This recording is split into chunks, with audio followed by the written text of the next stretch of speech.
Frater Mandrake, coming to you live on Twitch, and welcome to my channel. This is one of my other channels that I have, and this channel sole purpose is to discuss the topic of the occult. And I'm going to try to educate people on what the occult is really about. I am going to dispel rumors and myths and lore. I'm going to expose people spreading falsehood, frauds, all that kind of thing. I'm also going to expose people who are spreading laws willfully and intentionally about paganism, the occult. For those who don't know, I am a fully licensed and ordained pagan priest, recognized by the government of Canada. I also happen to be a member of a few different fraternal orders, and I'll talk about them at some other time, but today's video is going to be focused on exposing a fraud who is spreading lies about Anton LaVay. He's making an outlandish claim. I'm also exposing the streamer that streams these guys and has them on his channel, and the name of the streamer is almost false. And I'm going to be showing a few of his videos, and I'm going to expose the frauds that he has on his channel. And it has come to my attention from a few people within my circle who've sent me messages and want to know if there's anything I can do about this, and because I'm a very outspoken person, and I'm willing to take it upon myself to expose the frauds. There isn't a lot of pagans out there exposing these people because, for one, we're not looking to recruit people. So for us to, expose people that are spreading lies, that's kind of a fight that a lot of pagans choose not to get into. But with me, I'm a little bit different. I'm a bit more brash when it comes to things like that. And if somebody is calling me on, I'm more than willing to accept that challenge. And these people spreading those lies are issuing that a challenge by omission. For so long, Christianity has gotten away with spreading lies and demonizing, so to speak, the occult and the pagan paths.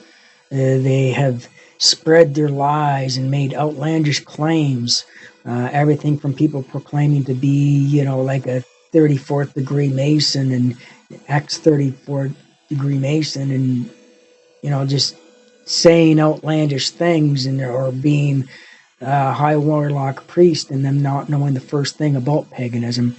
People proclaiming to be Satanists who never were Satanists. Well, that actually, to be a Satanist, all you have to do is be opposed to. So, but, it's because like the word Satan means to be competitor. So, in the true definition of the word Satan, I am a Satanist because I'm opposed to Christianity, Muslim, Judaism, any of the Abrahamic faiths, because I'm a pagan just as much as they are Satan to us, because they're opposed to our paths and religions. And I'm taking it upon myself to expose these people that are spreading lies. I don't think they should be doing that. They've remained unchallenged, And the only reason why they're doing it is because it's going to fill their churches or make them popular. And, you know, I look at it as a challenge, and a challenge that I'm more than willing to accept. And, you know, if these people want to, you know, call me out, or if they want on this and they want to debate and they want to argue or whatever it is, I'm prepared to do it. If they want to challenge, well, you just tell me how you want to challenge, and I'll accept that challenge. Actually, actually, they have made the challenge because they're spreading these lies. This one particular person that I'm focusing on today, um, well, I'm focusing on two people actually. I'm killing two birds with the same stone. But the one streamer, Almost False, he has people on his channel just saying things that aren't true about the occult and about paganism and about the different fraternal orders and that, and you know, and he's just having these people that are just making outlandish claims. Now, this guy here, his name is David Bryan. I don't even know if that's his real name or not, but it could be. Uh, and he has an outlandish claim that he's making about Anton LaVey and saying that he got the better of LaVey, and because of it, that's how LaVey passed away. Now I'm going to run the video. I'm going to move it ahead a couple of times, and I'm going to interject and set the record straight. Like when he says something that's not true or give misinformation, uh, I'm going to interject on it, and I'm going to, because there's a few things I'm going to explain that he's going to say, and he doesn't know what he's talking about, so I have to explain to people what he means or how exactly certain things work. So without further ado, I'm going to bring to you this bullshitting liar, Thumper uh, David Ryan. So just sit back, listen uh, as I expose this person.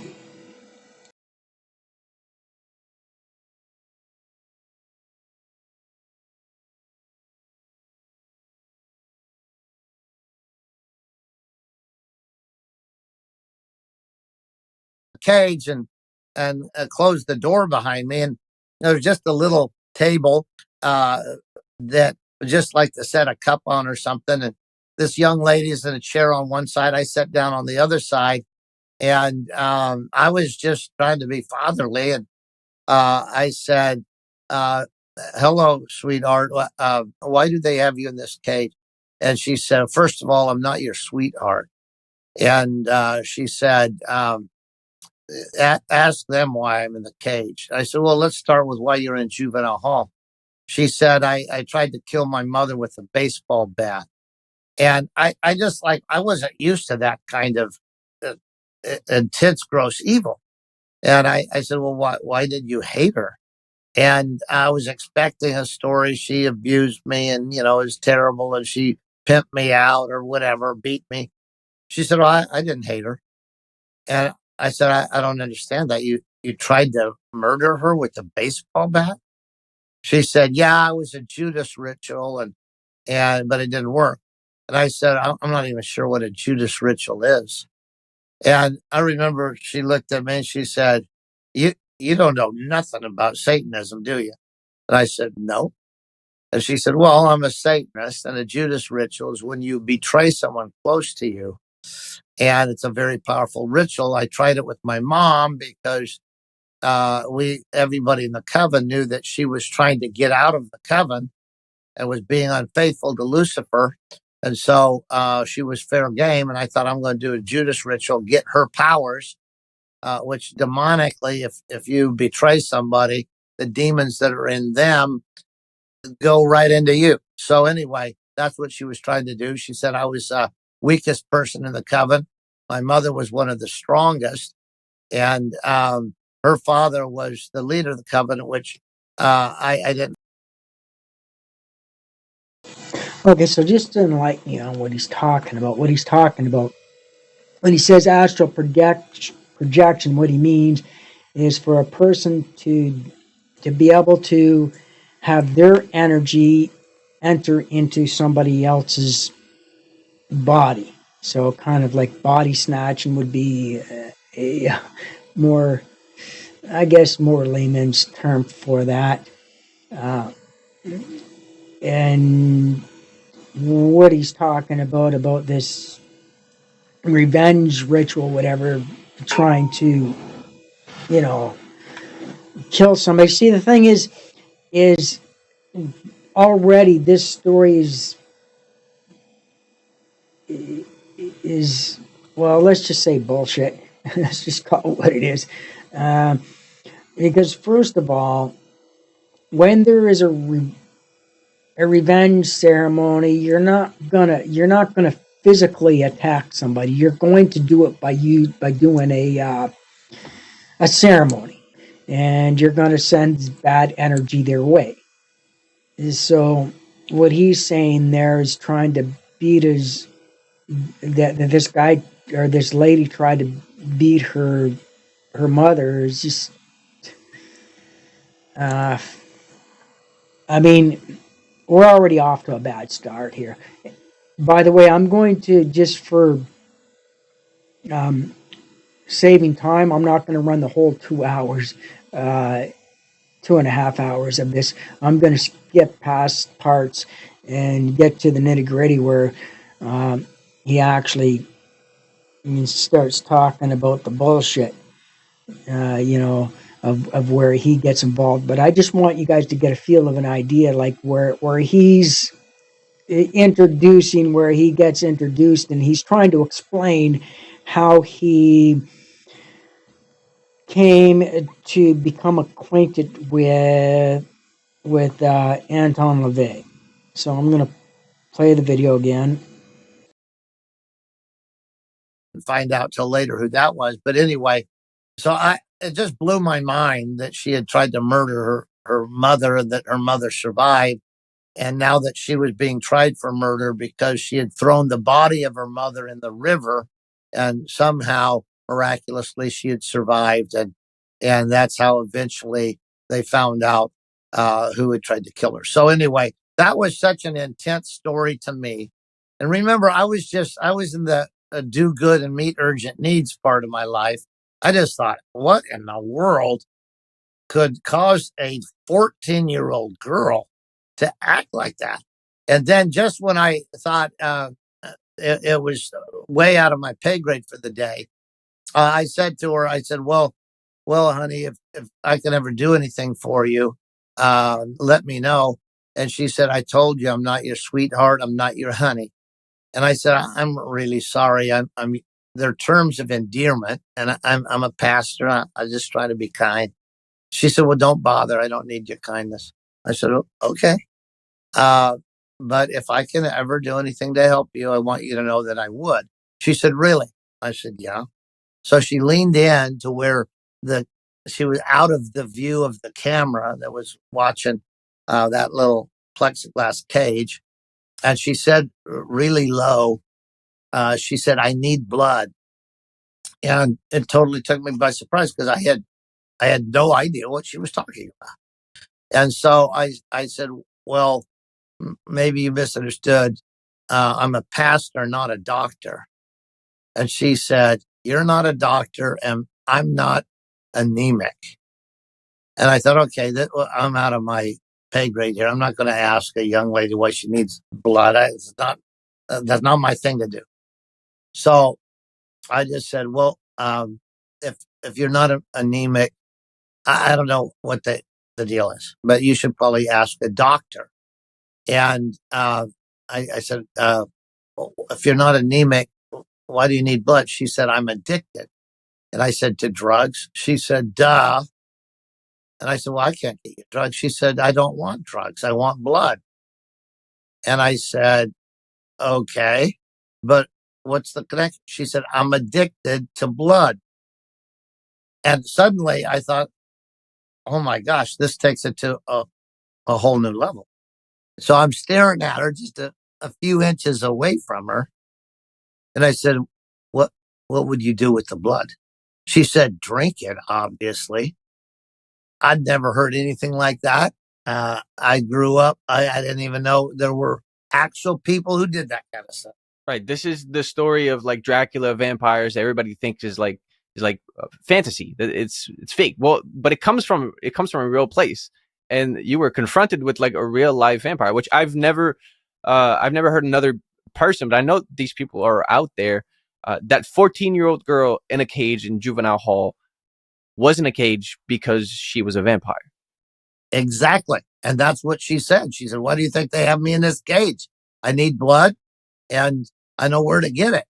And I thought, oh my gosh, I need to get out of this cage before she leaps across the table and tries to, put her fangs in my jugular. So I began to frantically knock on the door saying, I'm done here. And they were.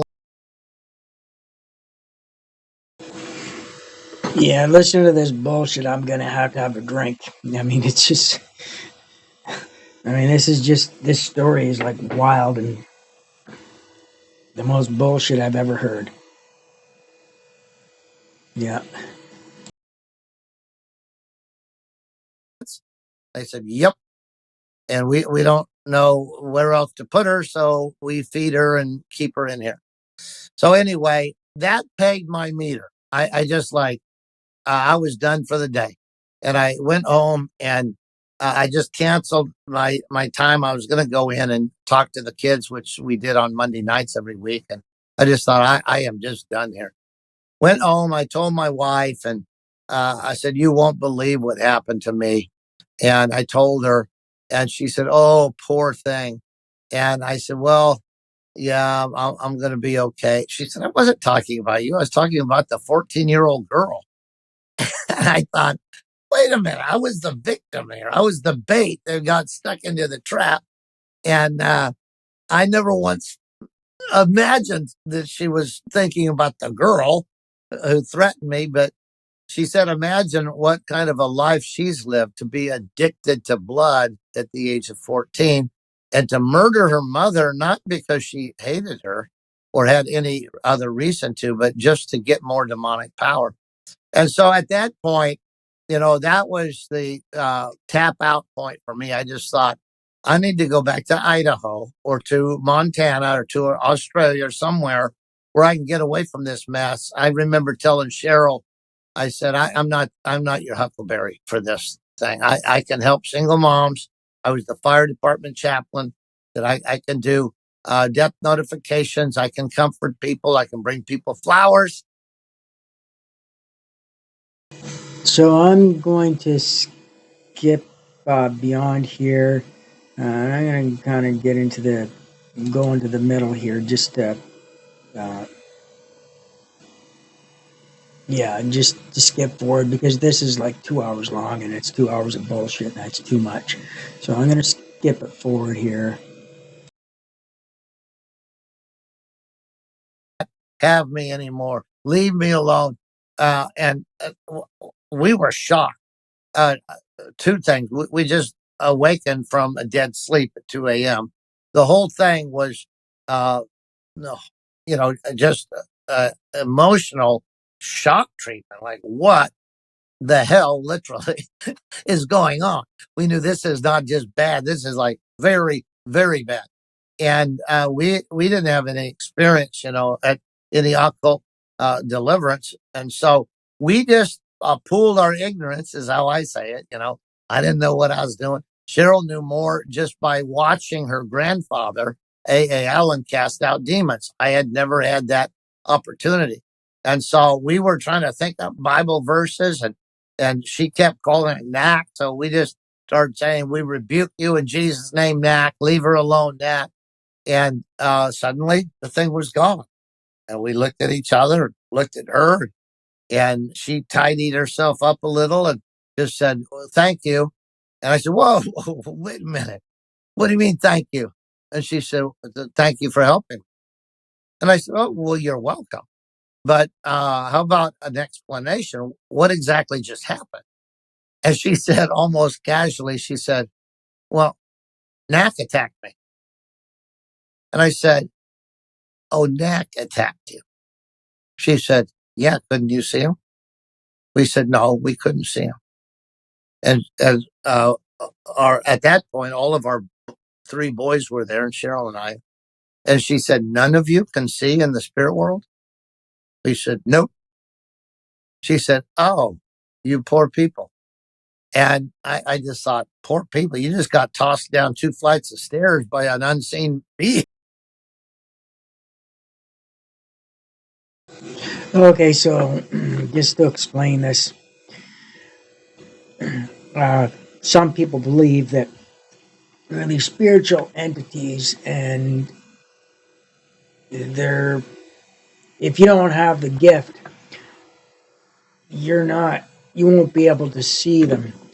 For the most part, occultists are very well, pagans and occultists were very well versed into the spiritual world. And we're able to feel and see and experience things that most people can't because we're very observant. Whether or not you believe that there are entities and deities that actually exist and they actually take a physical form, I mean, whether or not you believe that or not, I'll leave that up to you to decide. I just know what I know, and I know what I've experienced myself. But for somebody who can't experience or hasn't experienced actually seeing into the spiritual world, it would be, and somebody's proclaimed to see something that they haven't. It's hard to believe. It'd be hard to believe. And the one thing with us occultists, we we do pity those people who are very spiritually dead, people that are incapable of feeling and experiencing the spiritual realm. A lot of Christians make their proclamation that they're capable of, but they're full of shit. A lot of Christian ministers are just as cold as they are spiritually dead. They have no concept of the spiritual realm. If they came face to face with and they seen and experienced the things I've experienced, they would end up in the nut house. Like, they wouldn't be able to handle it. So I figured that kind of needed a bit of an explanation here, so you can kind of understand why she said why somebody would have said, yeah, I feel sorry for you.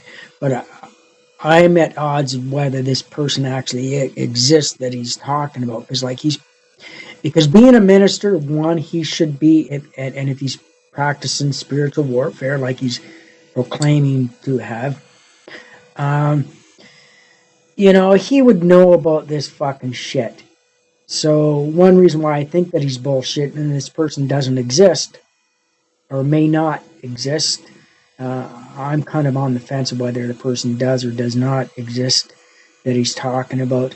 But because he's really playing dumb here.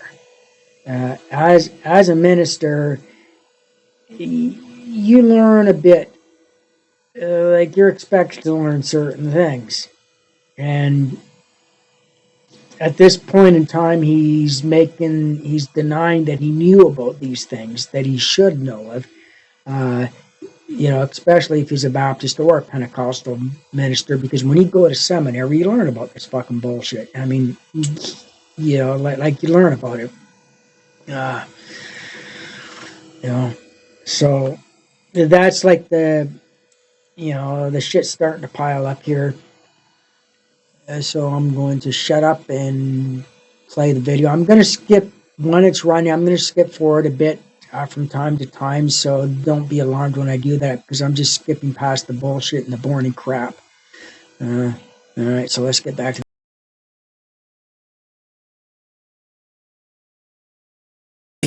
You're calling me the poor person? And I said, well, whatever. You could see a spirit and you knew its name. I need to know why.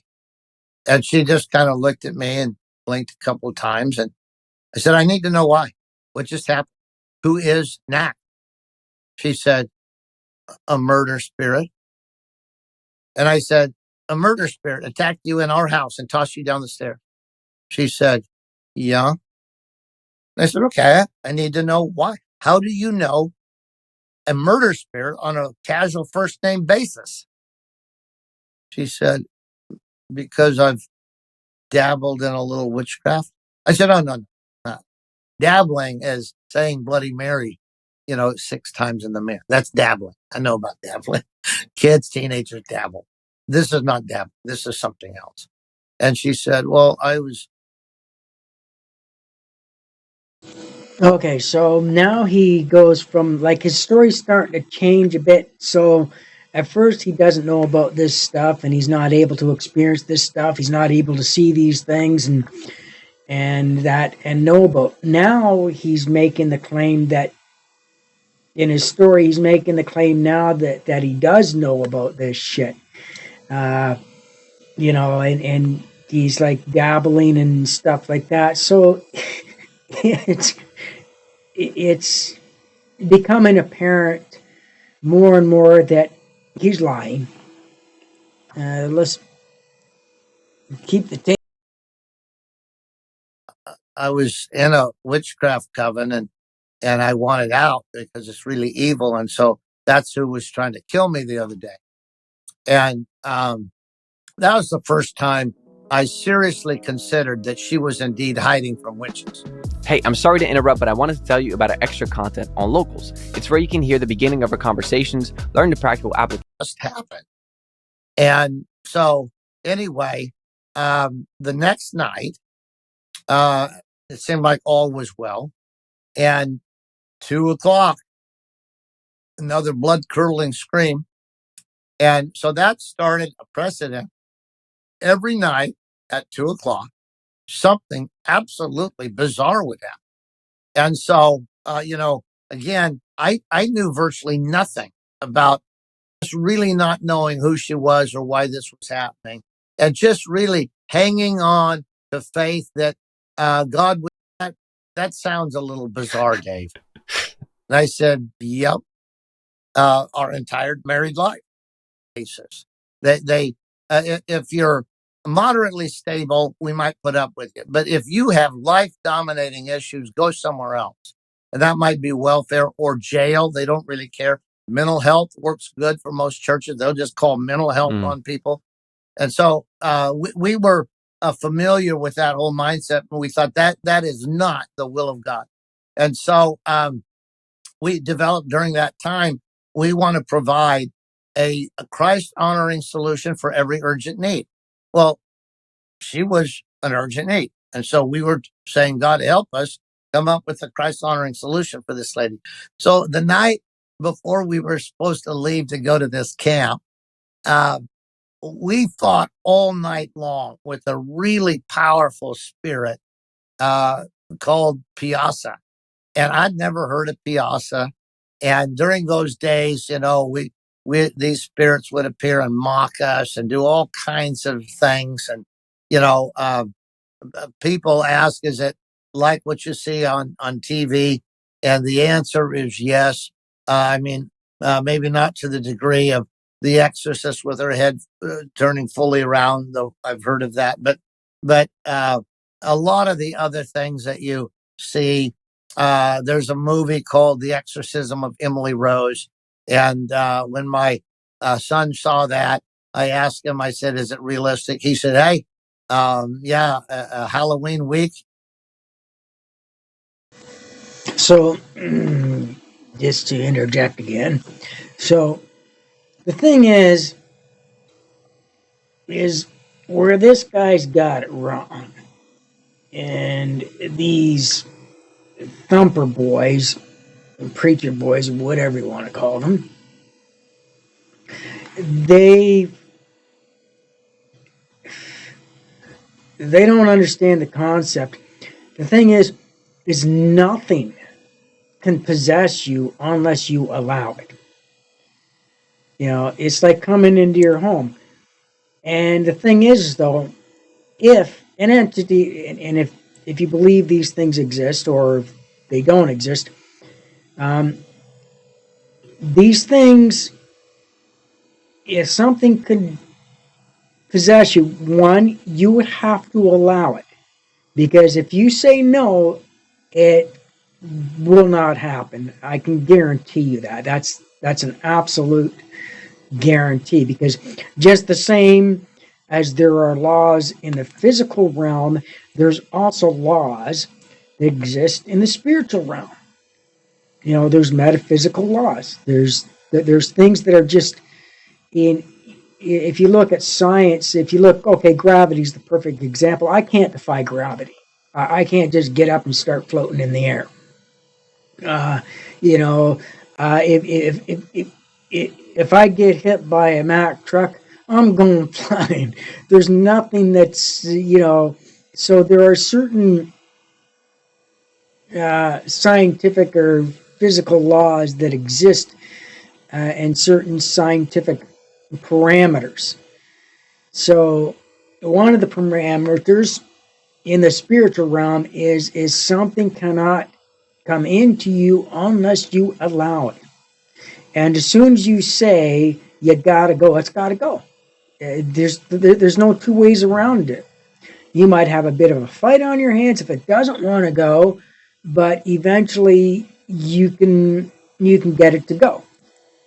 If you're having a hard time dealing with it, then of course you'd call somebody like me that would say, okay, well, you're having a hard time, you're not strong enough to fight, and I'll say a couple of words and it's done. There's no tearing, there's no reaping, there's none of that bullshit. It's very quick, it's very precise, and it's straight to the point. Nothing, it's just like, look at it this way. So you're in your house, somebody comes in that you're kind of a bit questioning about. You think they're leery, or I should say you're leery of them. And they want to come into your house, and for whatever reason, you say, well, the person's unruly. Before you invite them in your fucking house, you're gonna, if you're smart, and people that are, those of us that are practitioners of the occult, we know to make precautions if we're going to do certain things. If we are going to allow certain things, there's going to be certain precautions that are going to be put in place. And the same thing you would do, like if you knew somebody that could be volatile coming into your home that might be disruptive, but you invite them in anyway, you're going to be prepared so that if you're in for a fight, you're going to be able to get them out. You might have a shotgun in your ass, just waiting, whatever. Just like, well, dude, you come in my place, and you're going to set the rules. Because you come to my place, you're going to be peaceful. You're not going to cause any problems. When I say get the fuck out, you're getting out. And then you would probably, make it known to them that, and I'm fully capable of kicking you out, or I have somebody in my corner that will do it for me. Like you're gonna be protected.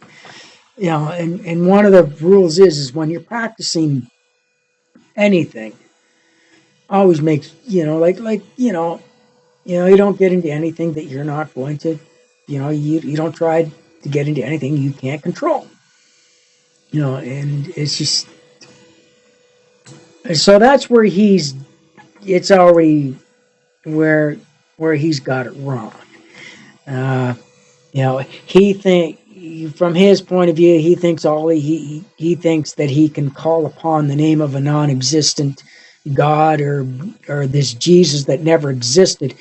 Sorry, buddy, but your fucking Jesus ain't got no fucking power because he never fucking existed. I mean, people like this have never been. He's never. It's obvious by the way he's talking. He's never been up against. He's never had a spiritual battle or been in a spiritual fight with somebody that actually is experienced in this stuff, that knows what they're doing and knows how to. He's just talking out of his ass. His inexperience just says it all, and you're going to hear more of this as the video goes on, and but the bullshit's just starting to pile up again. So let's play the video.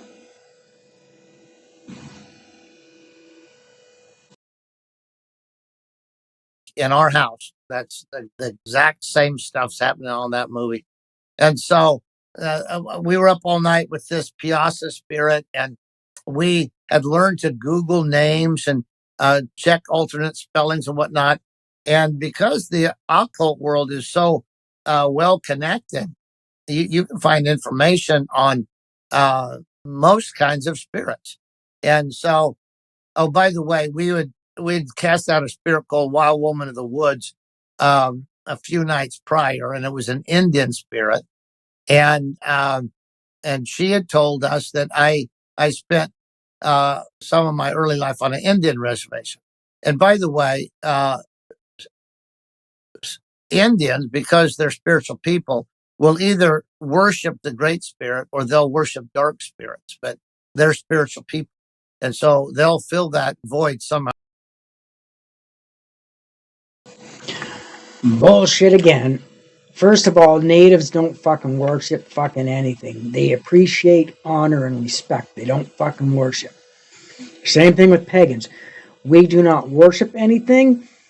We respect and we honor the powers that be, but we do not worship. The concept of worship is ridiculous. It's just why would somebody demean themselves to that? Like, it's fucking bullshit.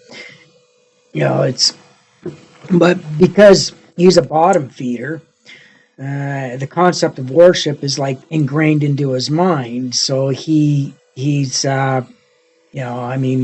because of his religion, he's into this worship thing. So he doesn't think very highly of himself.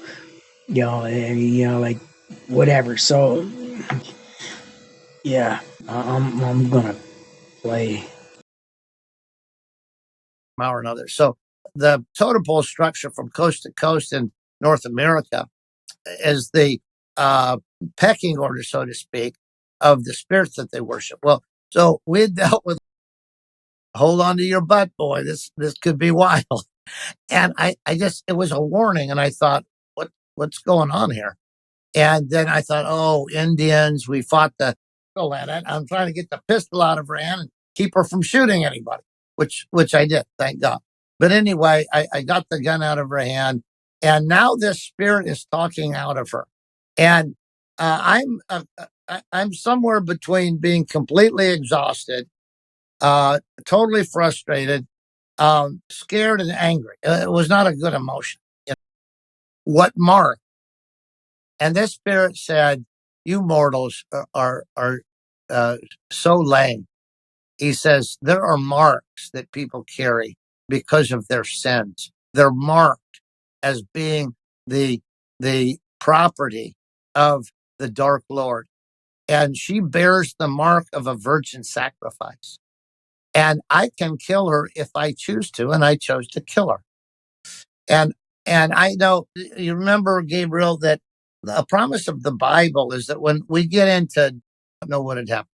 And so I just put the pedal to the metal, got off the Indian reservation. But as soon as we got off the Winnemucca Nation, I pulled over to the side of the highway, and I said, "Ramona, you need to get out of the van." She started crying. She said, "Are you going to leave me here?" I said, "I haven't decided yet." And so she was begging for mercy, and Cheryl would say, "Oh, be nice, Dave." Cheryl's like major compassion, which I love, but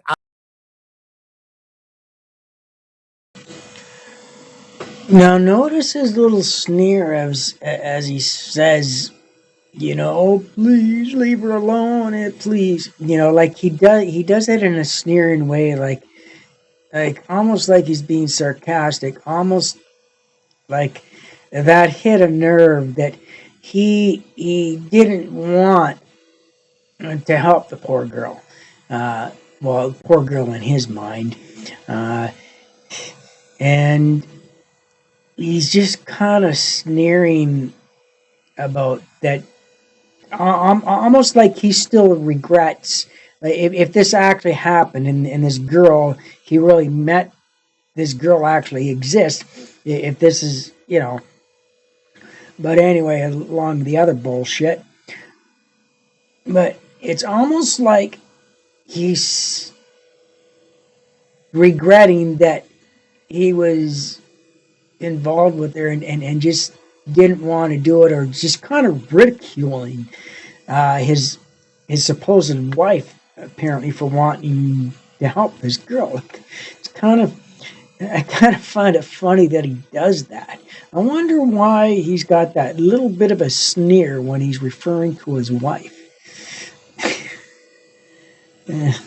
Yeah, I don't think all is fun in paradise. I uh, I had been patient to the point it almost cost me the lives of my entire family. And so we got off to the side of the road, and I said, "Here's the deal, and this is non-negotiable. If you are honest with me right now and every day after this, we will go to hell and back for you. But if I find out that you are lying to us about important information, like who you are, all bets are off." And it's not a bad attitude on my part. If I know anything about the Bible, it's the truth sets you free. Yeah, he should take that into account when he is talking, because he's doing nothing but speaking lies. Yeah, I just fuck. He says the truth shall set you free. Fuck. He ought to take that advice to heart, because he needs a little bit of fucking truth, because this is all bullshit. You know, from start to beginning, from the first word he said, bullshit. Everything he's saying doesn't add up. The story's all kind of mixed in. You know, he goes from being not having any experience with the spiritual and seeing into the spiritual, to all of a sudden, within one fucking day, suddenly he's a fucking expert on it. Yeah, I find that, I kind of find that odd. That he would that he would say that.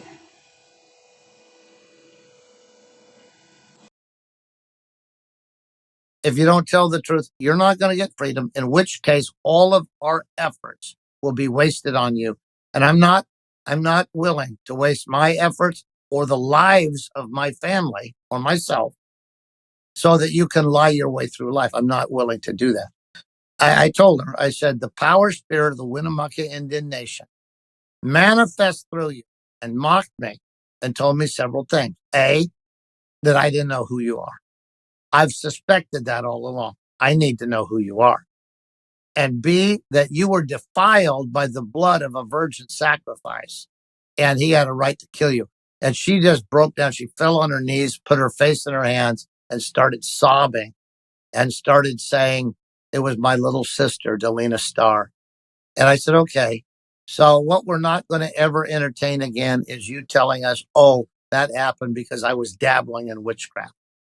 And I said, "So I need to know how you know all these things, how you know power spirits on a first name basis, how you got defiled by the blood of virgin sacrifice, who your true identity is." And I don't expect you can go through all kinds of things, but do not lie to us going forward. Okay, so this is where I can point out where the bullshit's really piling up, because so he meets her in a youth detention. Apparently, she tried to for trying to kill her mother. Okay, and things progress, and all of a sudden, she ends up living with him. Now, see, the thing is though, if he got custody of her from an institution, he would have read the files. He would have had access to that because that would have been part of the conditions of the release, that you're being released into somebody else's custody, or somebody's going to be taking care of you. They're going to be your guardian. So all that information about this person would have to be given to Mr. Preacher Boy. Okay? So for him now to proclaim now at this point in time that he's saying that, I don't know, in his stories he's proclaiming that up until this point he didn't know who she was. Yet he took her into his home from a detention that would have made sure that he knew everything about her. So this is even more evidence that the story he's telling is absolute bullshit.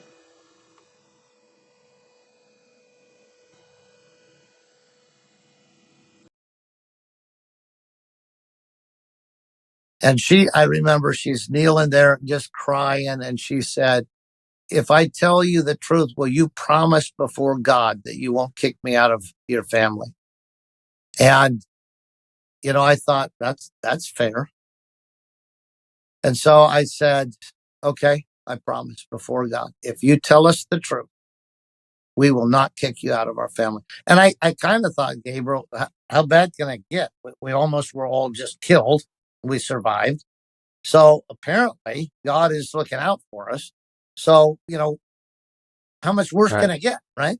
So I said, we promise we will not kick you out of our family, but we need you to be completely honest about everything. So she said, okay, Ramona Jernigan is an assumed name. I said, okay, what was your birth name? She said, Ray LaVay. And I said, LaVay? She said, yeah. I said, are you related to Anton LaVay? She said, that was my father. Okay, so now we're starting to get to the good part. Okay, so the thing is, he would have fucking had all that fucking information when he when he got her out of the juvenile detention. He would have fucking had that information. He would have known that she was, Anton LaVay's daughter. He would have already fucking known that shit. And he would know what he was in for. So this further proves that he's bullshitting.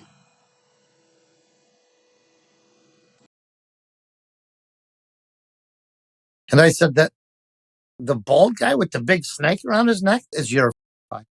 She said, okay, Dad, now that Anton knows. And I said, who's going to tell Anton? She said, oh, you don't know how the spirit world works. All right, so I skipped it ahead from like all this other boring shit because, well, one, to save time, and well, anyway, just it's the bullshit. I can only tolerate bullshit for so long, but I'm going to also skip ahead once he says what he's going to be saying here, and then I'm going to go past.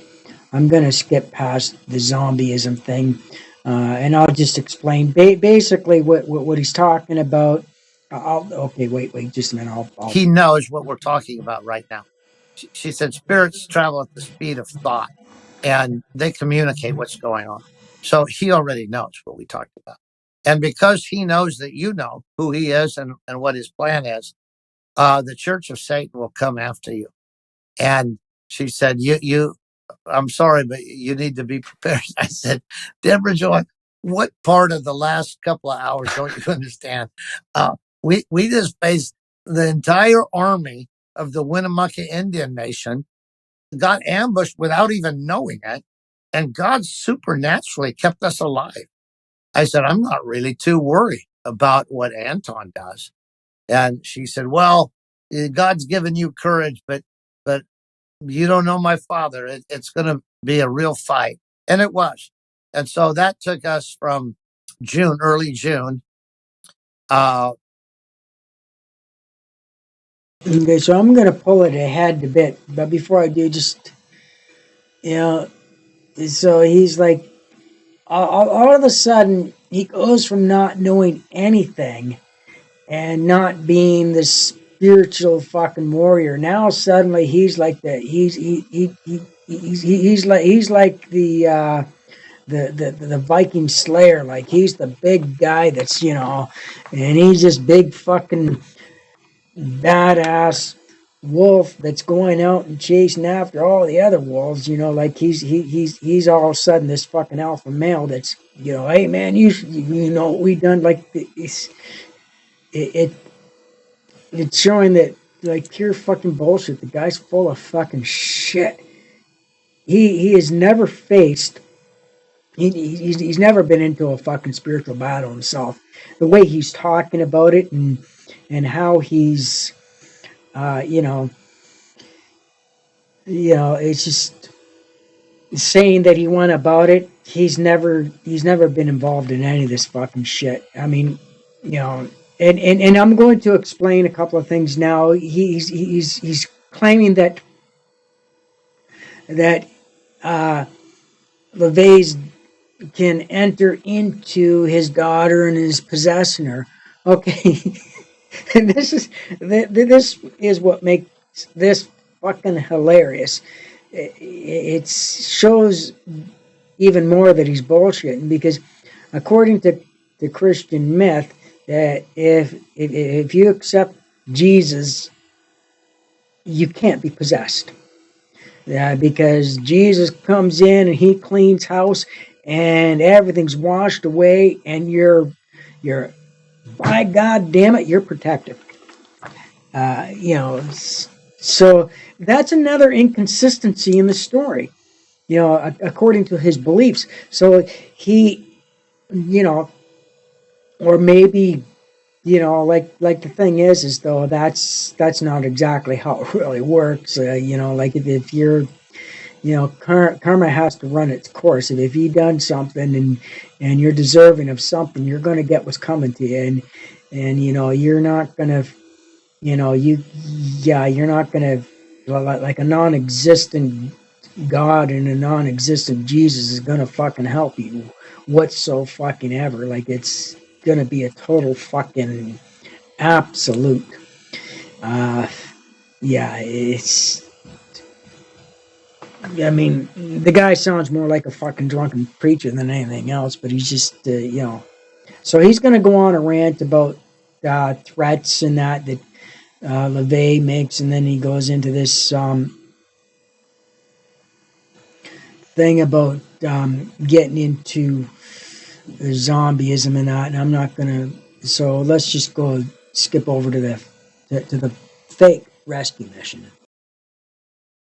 So now he was making threats, doing all the things you talked about, because he was planning on doing the last step of the Bride of Satan ritual, which happens on Halloween night. And so that brings us to Halloween night. What happened that day? We had Anton increasingly say, wait till Halloween night and you'll see why I serve the Dark Lord instead of the pathetic weakling. And so we knew something was up. And so sure enough, Halloween Eve came here.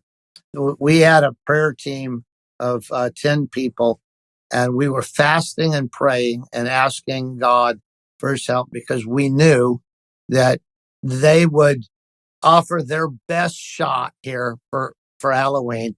Push their chips to the center of the table and go all out for a big stairs. So I went and told Cheryl what happened. She said, "Did you look around?" I said, "Her voice sounded like DJ. Her eyes looked okay, but what just happened didn't help in the situation." So I told this guy, I said, "This is a very complicated situation." He patted me on the shoulder. He said, "That's not the way we see it. It's pretty straight." So just to save time, I'm going to fast forward things in the story and whatever. And so pretty much he's having this battle with Anton LaVey. And he's never, I mean, he's full of shit. I highly doubt he ever fucking even met LaVey because the way he's talking, because he's like saying that LaVey called him preacher boy and stuff like that. Anybody who knows anything about Anton LaVey knows that Anton LaVey is extremely articulate. He doesn't get mad. He doesn't make threats. He's not going to say anything. He's not going to say that he's going to do something that he's not going to follow up with. If Anton LaVey said he was going to do something, he would fucking do it. You know, he was very critique. He wouldn't call this guy a preacher boy because, like, he claims that, because LaVey had too much tact. He would have called him something else that kind of was highly intelligent and sophisticated, but insulting at the same time. So he retained a bit of class while he did it. That was Anton LaVey's style. He wasn't the type of person that would argue. You can tell this guy's making shit up. If you look at his eyes as he's saying things and how they gleam up and stuff like that, and you see in his eyes, he's trying to think of what he's going to say next because he's full of shit.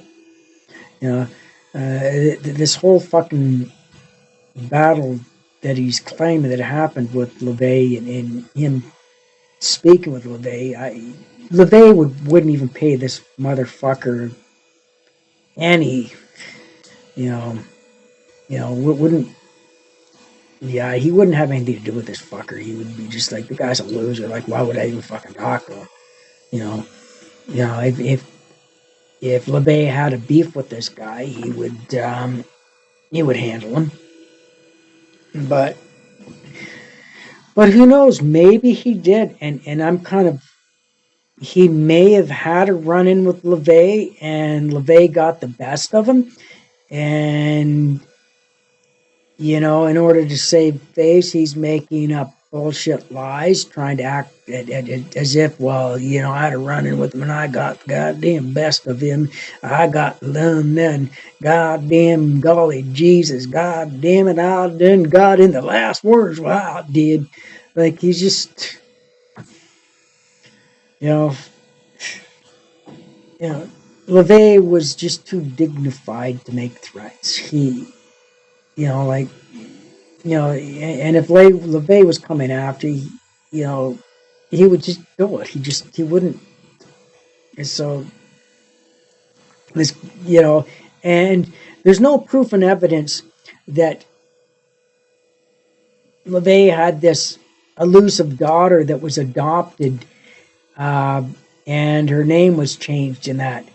There's no proof and evidence of any of that. It's pure fucking bullshit. It's either one of two things. Either it was a mentally disturbed person that he picked up from a,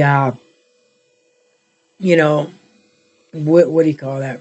From a juvenile detention, and, she had strange and bizarre behavior, but, and she had mental issues or whatever, and she may have said that one of her delusions might have been that, hey, by the way, LaVey's my father, and going and talking this whole story, but, that could be a possibility. I have my doubts, but, I could be wrong, and I've been wrong before, but, you never know. I mean, things, but anyway, I think maybe I shouldn't say for certain that he never had a run-in with LaVey. Maybe he ran into him once or twice, and LaVey just kind of, swatted him like a fly and just said, yeah, fuck you, and now that LaVey ain't around anymore, he's like making up this big grand story, and he's got this girl that he adopted. If this is all, if he actually adopted somebody, and he's using her to collaborate this story. just to to fill his church and to give himself fame or whatever, or just a way of trying to have revenge. This is it really pisses me off when people badmouth others, especially when they're not around anymore. To defend themselves. But LaVey, if you're listening, I'm in your corner here. I'm making a stand against this fucking bullshit and fucking son of a bitch and fucking liar. Yeah, so I'll just play this more. Forward. An adult called from your house on your phone and accused you of a whole list of atrocious felons. Pretty straightforward from our point of view. And I said, well, all I can tell you is if you take her away from here tonight, she will die in a satanic ritual. And I instantly saw cuckoo. Like, nothing about that made sense to him. And he just said, well, Pastor, you should probably keep that theory to yourself. I said, okay. And he turned around, walked back to his guys. And I just thought, wow, how are we going to win here? Well, we had started a ministry, and it was called the Trauma Intervention Program because our motto was find a need and meet it, find a hurt and heal it. And so to help with 911 calls in a bi-county area, we had started coming out of it is Anton LaVay's voice. He said, how's that work? I said, I'll tell you about it later. Just for right now, trust me. It's Anton LaVay, just like an evil spirit. He's got access to Deborah Joy's body. And I know that absolutely. So we don't have time to talk about it. Just be advised that ain't DJ. Because if he gets a chance to hurt you, he will. But he said, well, what am I supposed to do? I said, well, you're the trauma intervention counselor, which means you can talk to the perp, which they considered me the perpetrator in that, and you can talk to the victim in a crime scene. And so I said, I want you to try to get in the back of the squad car. Don't mistake her for our loving DJ, because she's not in the mood to pray with anybody right now. So just get in the back of the squad car and try to get closer and drop this cell phone in her coat. Even if she is, you can't rape people just because they have a mental health history. And he said, oh, that's some point. He said, there's only two options here. Either one of the most loved and well-respected pastors in the community has been committing heinous acts with a lady with a mental health history, which is hard to believe.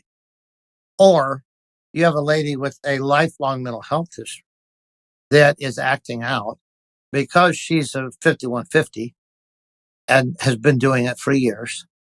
And she's going to come back to her senses, and y'all are going to look like abject fools. And he said, I'll tell you something. I know about this pastor. He's not going to take that laying down. If you blast this over the social media and the news, and you give that church a black eye, he said, I don't know what'll become of it, but I pretty much guarantee you that all you will lose your jobs.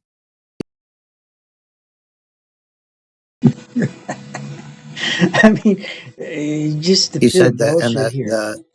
Oh, sorry. Yeah, just the pure bullshit that's just like being spread with this fucking guy. It's just fucking unbelievable. I mean, it's just you know. So this comes from a woman, from a kid that first is a criminal who's been in juvenile detention. Now all of a sudden, this girl has a mental health history. Okay,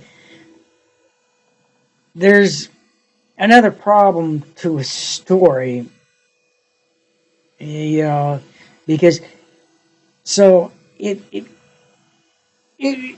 the whole story about this lady being a having mental illnesses, doing such a thing back in the early '90s, about '97. One, they wouldn't have put her in juvenile detention if she was known to have mental health issues as a minor. They would have put her into a psychiatric facility. I know that for a fact. That there would have been no negotiating, because it would have been due to mental health issues why she did whatever the fuck she did. Um, and if he's rescuing somebody from a mental institution, then they would be becoming a guardian to the person. She would be he would have all those records and everything, and know everything about her. So this story, like the bullshit is starting to unravel here. The story's starting to unravel. He's exposing himself more and more for the bullshit that he's telling. It just it gets worse. It gets, yeah. Just listen to it. So I'm gonna. She is a 5150 and has been for decades. And so they're suddenly like, oh wow. So he just turned around, walked over to me, and he said, I gave him something to think about. I don't know how they'll react, but I told them that you'd sue their butts off if they swung and missed on this one. So anyway, they come walking over, and they said, well, Pastor Bryan, Lou Benninger here. He's one of my elders and best friends, right? But they just are trying to tell me he's the head of the trauma intervention program, which he and I started together. They said, we really appreciate Mr. Benninger. He helps us out a lot. And he just brought up the fact that this woman is a 5150. Yeah, that means mentally unstable. And he said, we're going to give it some thought. He said, we have a couple other guys coming, and we're going to have a little huddle. But he said, if we don't take you to jail tonight, he said, you're going to have to make a commitment that you're not going to follow this woman or contact her or be associated with her in any way, because you got some really heavy charges hanging over your head. And he said, we've had to admit that it's a possibility that they're not true, but it's still a possibility that they are. So we'll get back to you. You can just sit here on the front porch. They talked about it. Their superior officers came, and they said, we're going to release you to your own recognizance. But don't follow her. Don't mess with her. She's sitting in the back of the squad car, flipping me off with both fingers and shouting, told you so, preacher boy. Told you so, preacher boy. Anyway, of course, they didn't know what was going on. And they just thought it was a victim that, had been saying, someday you're going to get caught. But anyway, that's what it was. So away they went in the squad car to take a victim's testimony. And there we sat. And I told Lou and Cheryl, I said, it cannot possibly end this way. God has just confirmed his will to deliver her in so many ways. There is no way that Christ is going to let her be a blood sacrifice to Satan tonight. There is no way. And because I believe that with all my heart, I'm going to strap up and head for the Satanic Ranch in Grass Valley, about 40 minutes from where we were. And Lou said, you want me to go? I said, no, I want you to take care of Cheryl. And I want you to go to Hell Motel. Hell Motel was a place in Marysville, just across the river from us, that was very, very dark. And that's where DJ was staying when she got out of the hospital. That's where the witches first jumped her, and she fled from there and was hiding in the bushes. That's not the real name of the hotel, right? No, that was our nickname for the hotel. I don't even know what the real name was, because we always called it Hell Motel. because there were warlocks, there were druids, there were. Okay, so the thing is, if okay, so LaVey had a satanic temple. Okay, why the fuck would he do have a ceremony done in a hotel? That doesn't make any fucking sense whatsoever. This guy is full of goddamn shit. Now, what he's going to claim, and I'm going to skip past this, what he's going to claim is that, well, because at this point in time, LaVey is possessing this girl. And so the story goes. And this girl, so being, and this girl doesn't want him in there. The thing is if she doesn't want another entity possessing her body, she could very easily say, "Get the fuck out," and boot them out. And if she had all, and the thing is he mentions something also that further proves it's bullshit, because so we're talking about a 14-year-old girl, and now he's saying, "Oh, she's had mental issues for decades." For decades. A decade is 10 years. So, you see where this is going? I mean, the shit's just fucking piling up. Like it's, and he's making slip ups in this story. Proving what he's saying is not true. It's.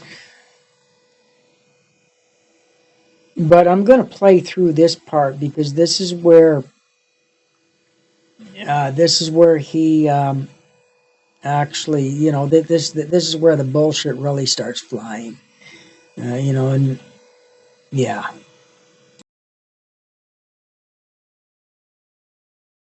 Were Satanists, there were witches.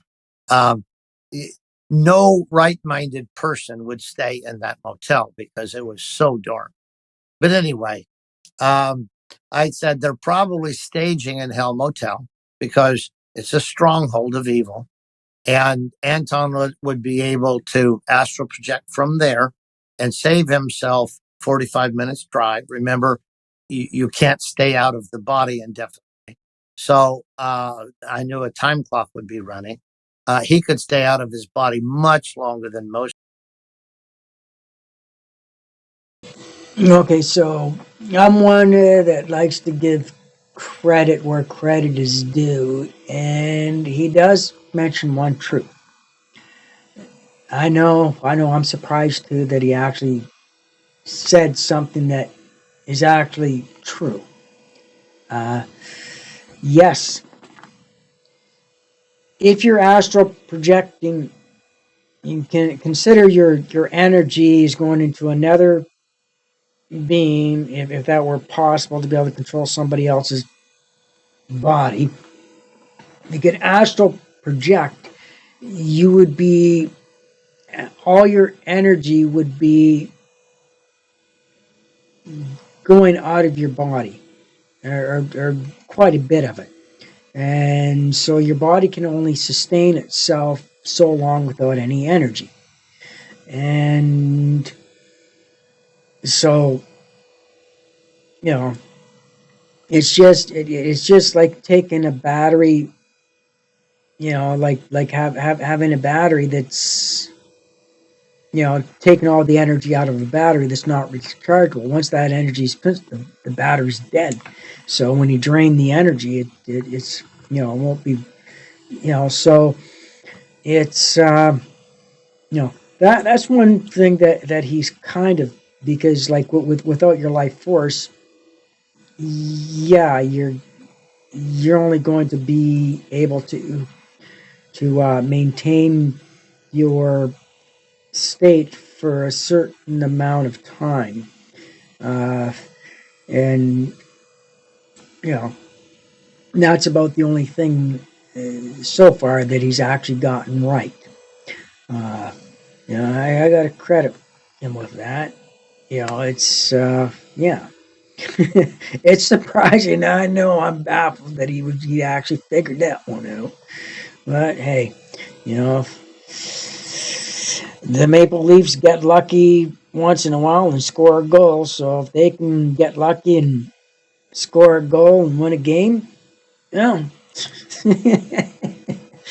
But yeah, I'm not going to get into detail about Astro. Uh, getting into being in the astral planes and stuff like that. That will be a topic for another day because that's really fucking deep shit. Like you're getting into stuff that's a little bit, you know, you know, it's not just something that a fucking newbie or a fucking dabbler could do. You actually got to know what you're fucking doing. Like if you're gonna do this shit, but he's this guy actually caught one right. It's a miracle. But anyway, let's get on with the story and hurry up and finish off with this, and then I'll yeah, and then at the end I'll give my final thoughts, and just yeah. People, but still, that's a factor. So I thought they probably saved time. It probably came down to Marysville. They did their rituals there. He astral projected from there to try to pull this off. And so, accounting for the time of it happening and the questioning at the police department and everything. And while he was just saying vile, terrible things against the Lord Jesus, the Holy Spirit spoke to me very clearly, just a simple message: cut his silver cord. Now, I knew about the silver cord, that if he was still outside his body and the cord was cut, he would die. But I knew that God was telling me that's the solution here. It's either his life or her life, and he has blasphemed the Lord Jesus Christ for the last time. And so Anton hung up the phone. And I called Lou and I said, the Lord just told me to cut his silver cord. You and Cheryl agree together with me. By that time, I had pulled up in front of Hell Motel. They were in the back. I said, let's all pray together. And I said, please call Jill. Jill under him. See, just the fucking bullshit again. The thing is, if you if you cut that connection, what's gonna happen is that connection gets cut and the person's life force goes back into the body. That's all that fucking happens. It doesn't kill them. The only thing that would kill them is if they, like I said before, if their life force stayed out of their body for longer than what it should have. Um, so I'm kind of interested in how he's going to correlate this story because LaVey was in a car accident and that's how he died. So, like he died in the hospital due to a car accident. So I'm really interested in like what was he doing, astral projecting while he was driving? He won't be able to fucking do it because you wouldn't have any fucking, you wouldn't be able to control your body. You'd be laying, you'd just be laying there. So this is gonna be fucking interesting on how he claims this this is all gonna go down. Like, listen, this is gonna be interesting. Listen to this. Hill was heading up the prayer team that by then had gathered at our house wondering where we all were. I said, call the prayer team, tell everybody to pray in unison that God would cut Anton LaVey's silver cord. And so they did. And of course, the prayer team said, won't that kill him? And but we were down to that. Somebody was. Well, to just another note here, he says that this his non-existent God said to cut the cord. If this God was so almighty and so fucking powerful, why couldn't this God do it himself? that's a thought. I mean, why would this God need him?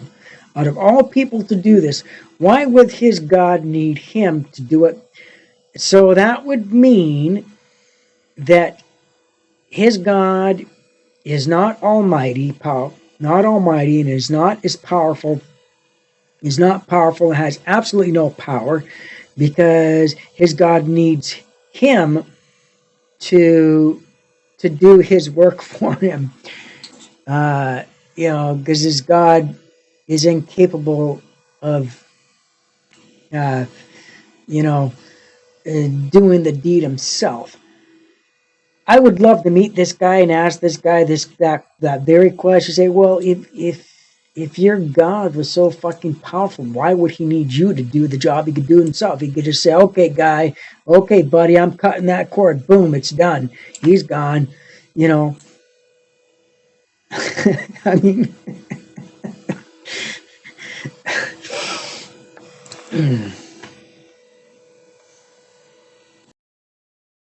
was going to die that night, and God had uh, very clearly spoken to me, cut his silver cord. So we all began to pray in unison for his silver cord to be cut. And I was standing in the road with the car door open, praying for that. And DJ came running out the entry doors of Hell Motel. She instantly saw me. I was just probably 30 yards from her. And she said, "Help me, Daddy." Came over, and I popped her in the car, and we headed for home. On the way home, I called Lou, and of course they saw her run out. I said, I'm with DJ. She said Anton LaVey bounced, which means he's dead. He tried to get back in his body, but his silver cord was cut. As she saw the whole thing happening, we're headed home. And I called the prayer team and said, we're coming in hot. I don't think anybody's following us right now, but they probably will, because DJ saw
Oh, sorry, guys. Yeah. So anyway, I finished up with this with the video. There's no point in me going on.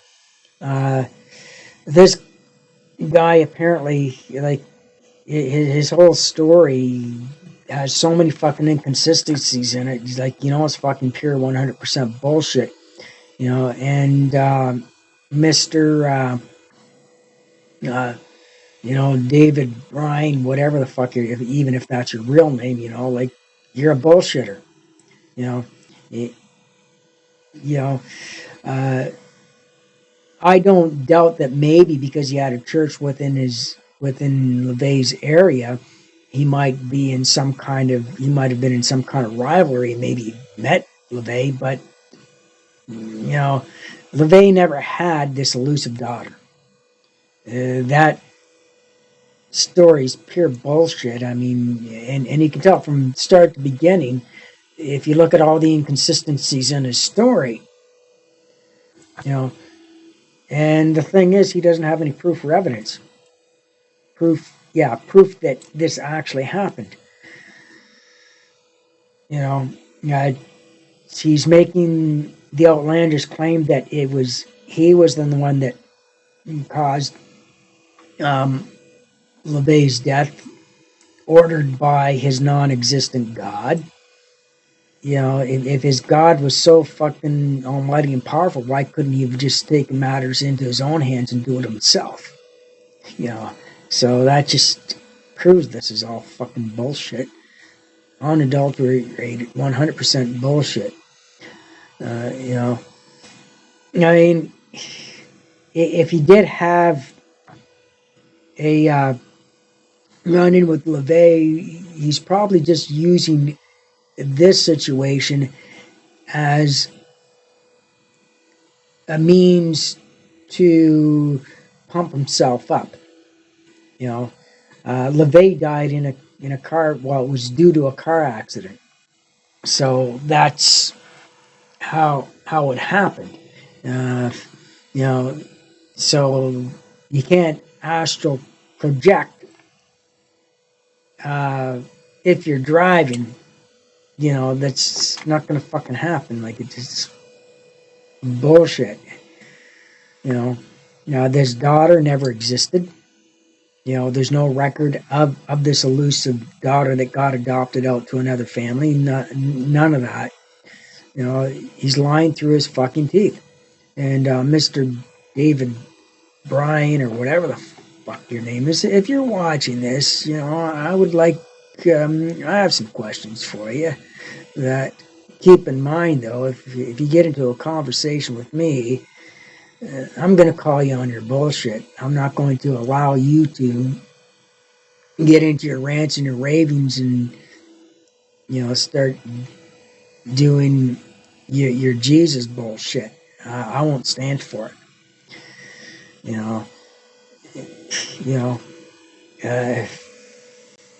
People like that, they're an insult to the pagan world. And the thing is, people are believing these fucking lies these people are telling.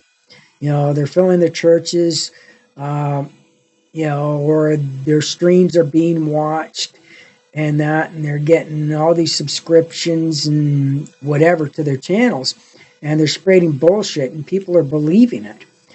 Because they're not doing the research. They're being, and there's nobody out there that's contesting these lies that are being told.